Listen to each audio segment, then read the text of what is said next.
What y'all listening to? Limelight Highlight Podcast.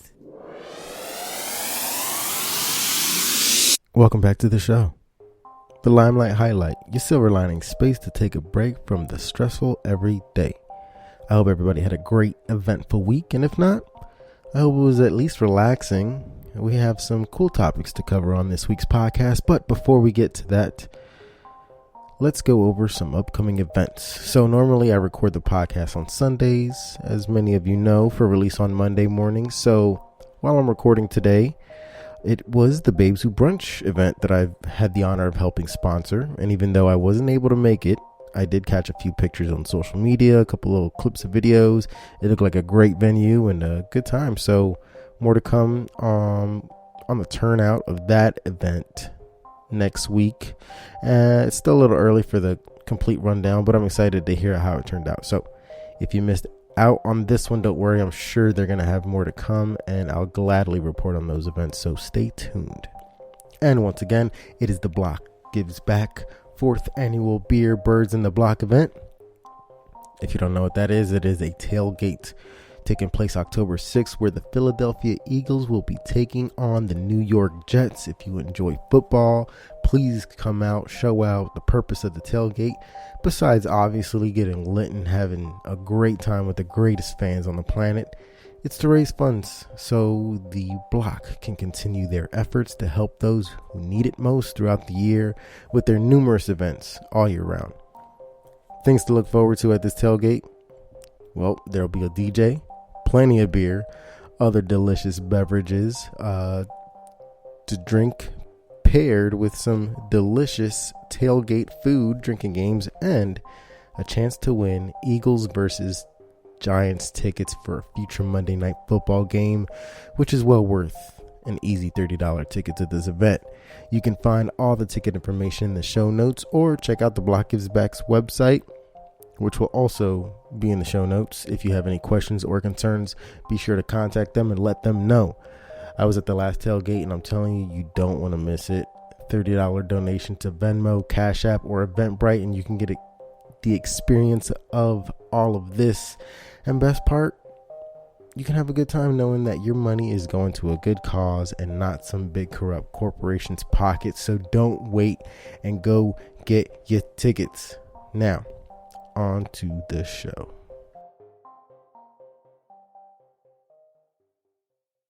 So guys, if you recall a few episodes back, I did a little story on the Lego company and how they're looking at switching their pieces from plastic to hemp. I can't recall the specific episode, but it's there somewhere if anybody wants to actually go back and listen to it. Yeah, the reason I'm bringing that up is because today's story is also going to be, again, about the Lego company and how they're making me proud to have supported them through my youth and even today. Now, you know how much I enjoy stories that surround inclusion and making people feel more comfortable to be, in quotes, normal in our society today. Not that they aren't, but you get what I'm saying. There are a lot of people out there with disabilities that aren't able to enjoy some of the everyday little things that we may take for granted in life. One of those things being one of the senses that we rely on every day and don't even think about it is sight. I can't even begin to imagine what life would be like if I completely lost my sight.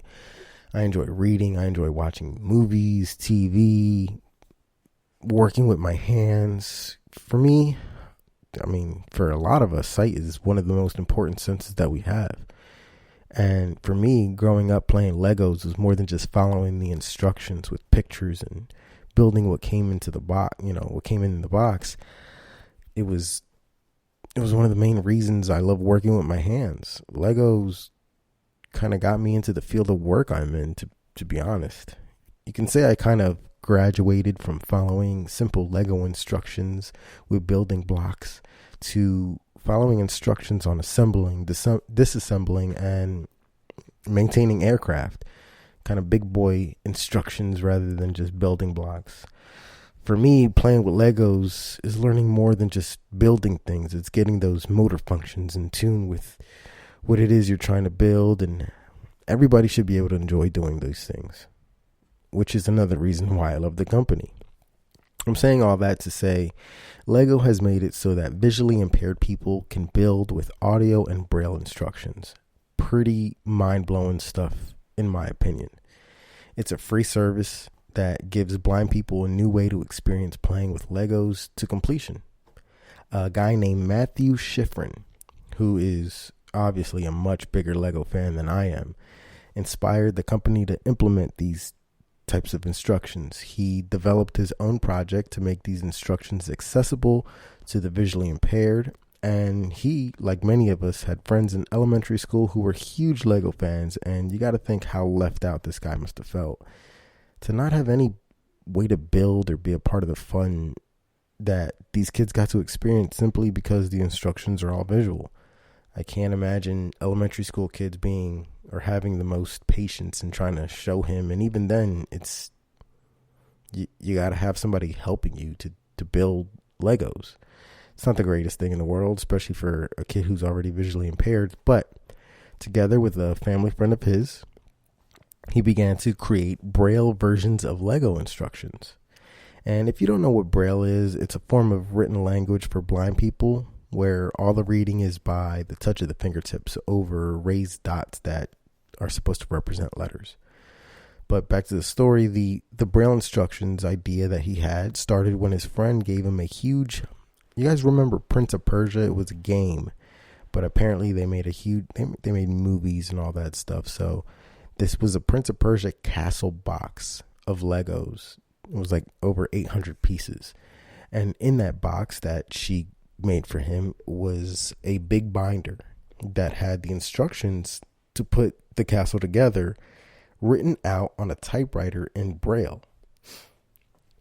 And you got to think, this kid finally has something that he can read himself, instructions in a sense, and something that he can do without having to worry about anybody else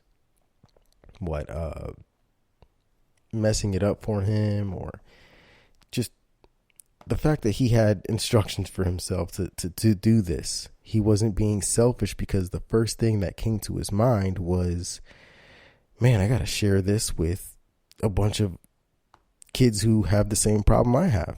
You know, he immediately knew he couldn't keep the instruction for himself, and that many blind children like himself deserve to learn how to build, learn, and engage with the world around them using Legos. As I said before, it's not just a simple toy. It's so much bigger than that. So in turn, he built a website called legofortheblind.com.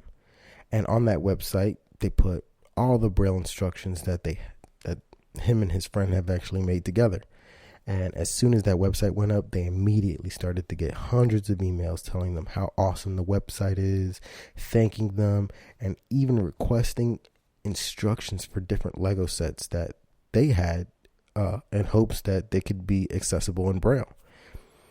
There was so many hits on this website that they unfortunately had to turn some people down because of the mass amount of emails. There's just too many requests. It was a 2-person operation that they built the website for, or with. Just 2 of them were doing it. So you got to imagine how much work that was just to cover that many Lego sets. And let alone, I'm sure it's not even an easy thing to do just one Lego set alone, let alone a bunch of different requests. So it was kind of a blessing in disguise, though, because once that influx of people put all their requests in, they got in touch with the actual Lego Foundation to see if Lego themselves would be interested in creating their own text-based instructions for all their sets. And with that, just a simple request moved Lego to take action, and they're now creating their own text-based instructions. So anyone who's visually impaired can build their own sets all on their own. Lego actually has launched a pilot for 4 Lego sets globally, with the long-term ambition for obviously all their sets to be accessible to the blind. So Matthew and his friend's goal was to make as many of the Lego sets accessible to as many people as possible in the easiest way for those with an interest to build Legos. And Legos has something called an off-screen reader and audio versions of instructions that you can get, Or you can also choose to read the instructions with a braille reader. And I cannot stress how important it is for blind children to have this accessible to them. It gives them an idea of what things are around the world. You know, they learn through touch. They don't have the ability to look at pictures and learn what things are. They have to imagine what these things are, or, you know, you can rely on somebody's description, but everybody's going to have a different description. So what Lego does, just imagine building a car or a double-decker bus or maybe even a bridge. While blind, you can have an idea in your mind what those objects look like simply by being able to build them with Legos and knowing the shape of the touch. So you might be able to find yourself in a position where you see a double-decker bus, something you don't see every day. But this kid with these braille instructions have created their own double-decker bus with Legos, and they have an idea in their mind what it looks like, what it feels like, what it is compared to a car. It's things like that are extremely important. I know a lot of people, including myself, that learn best by doing things hands-on rather than reading stuff out of a book. And I'm sure there are plenty of blind people who have the same style of learning as I do, and Lego has made it that much better for them to experience these things. As I said before, I'm all about being inclusive with all things in life. So everyone should be able to experience these things that the majority of people get to do every day.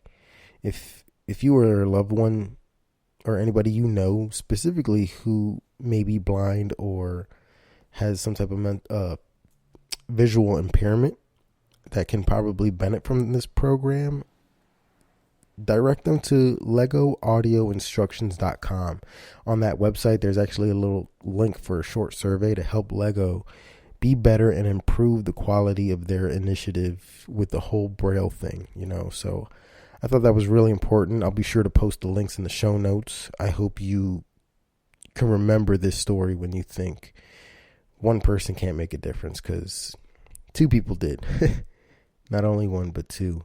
But besides the story being inclusive, the major thing I really enjoyed about the story is that someone saw a problem, and instead of complaining or just dealing with it, they found a solution for themselves. And in doing so, they made waves and got a huge company known worldwide to implement something that can have such an enormous impact on a group of people for the better.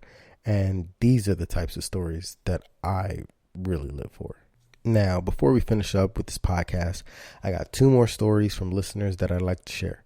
The first one falls in line with that inclusive topic that I love so much and we kind of just covered. So from our listener and previous guest of the podcast, Hakeem, this story comes from ESPN. The owners of the LA Clippers, if you guys are into basketball, Steve Ballmer, apparently he's planning on building a new arena for his team by investing $100 million in the city of Inglewood. Now, if you've heard of Inglewood, you probably heard about the gang violence, or maybe that it's a poverty-stricken community. Instead of gentrifying the neighborhood and moving people out of their homes, Steve Ballmer has negotiated with city officials from Inglewood to have an arena help improve the community. So, a lot of people who live in a city and a new arena comes in town usually means what? The prices of living is going to go extremely up. What else? Taxes, those poverty-stricken neighborhoods that we're talking about right now, people have to get kicked out of them. So I like this story because it's a lot different. The Clippers are actually calling for the largest commitment of funding for community programs made in connection to a sports or entertainment venue in California, with $80 million going to affordable housing and assistance to renters, as well as first-time home buyers, and $12.75 million going towards school and youth programs. That is so big, especially in Inglewood. The arena that they plan on building will be equipped with community courts and a giant big screen for fans to watch games outside. there was a lot of other little things and details in this article that I didn't want to